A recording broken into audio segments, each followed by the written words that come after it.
When Jimmy came back and was programmed, and I asked for that, I did. I went to Vince and I asked for that program simply because now I've been demoted and I wanted to at least stay up the card and not be back down there on the opening, second, third matches and whatever the case might be.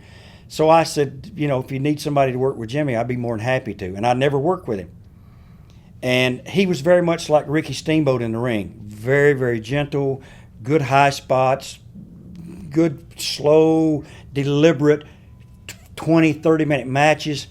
Was his demons bothering him? At that point, him and the Warrior were together and they were riding and working out, and Jimmy was in great shape. Whatever he did away from the building, I never knew.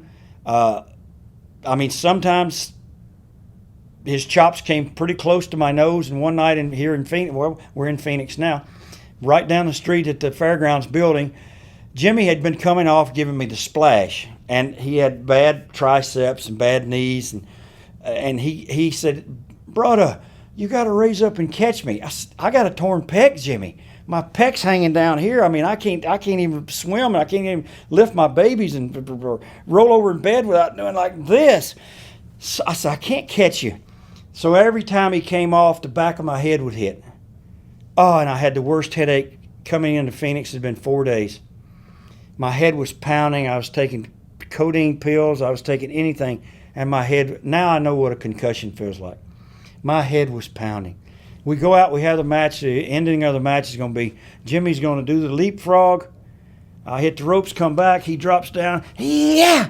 Gives me the chop. I take the bump. Picks me up, gives me the slam. Anyway, hit me right across the nose. Whap! Now the blood's pouring out of both nostrils. Picks me up, slams me. My head is pounding. The blood is gushing out. He slams me, comes off. Splash. I don't even move. I just lay there. Knocked the breath out of me. The referee was Earl Hebner. He said he came back to the locker room. It's the first time I ever saw my little son cry. He was crying, taking off my boots because the blood was just pouring. And Earl Hebner came back to the locker room. He said, "Dang, it looked like somebody stomped a tomato out there." Because when Jimmy hit me, the blood just went. But I had to call the office after that. The next day, we were going to Minneapolis, and I called Vince, and I said, "Vince, I'm not refusing to finish," because I knew back then my time was limited. But if I refused, they would just fire me. I said, "Vince, I'm not refusing to do the finish, but if there's any way that we can do something else." Jimmy does a great headbutt, and it won't hurt him, and it's really good. And I just, with the pec, till my pec gets better, to splash on me, it's really hurting me. And he said, "Sure, there's a million finishes."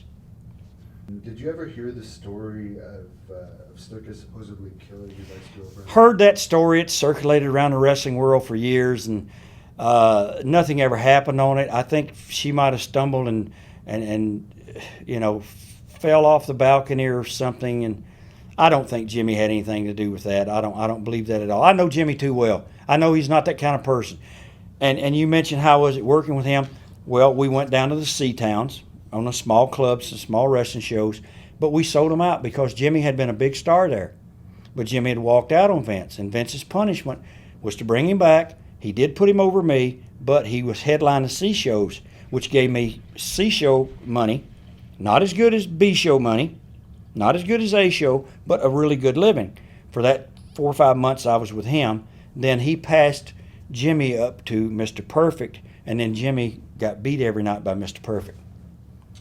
And you mentioned your nose got broken. Obviously, there was blood in that match. But sometime around the late 80s, according to numerous wrestling books out there, including Dynamite Kid and Bret Hart's, there was actually a no-blood policy in the WWE around the late 80s. Did you ever hear about this policy where you would be fined $500 for bleeding on purpose?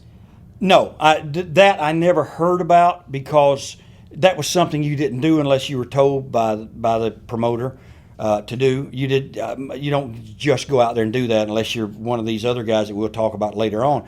But no, I remember when I came into the WWF and our interview with Vince, I had been doing matches, ladder matches with Leo Burke and guys, and my head was all red and scraped up from the razor blade and everything, and I had my hair pulled down over so Vince couldn't see it. Anyway, Dynamite and Davey and Brett and Jim, they were doing cage matches at the time I got interviewed, and they were getting, double juice, one on each guy every night. Because Dynamite mentioned in his book that they put the policy in place right after that. Yeah. So anyway, I came to, well, at least he thank you, Dynamite. You told us the truth on that one. But anyway, so I got my hair covenant, and Vince pulls my hair up and he says, "We don't do that kind of stuff here anymore." And I'm thinking, they're having a cage match tonight. But after those cage matches, it stopped. There was no more of that.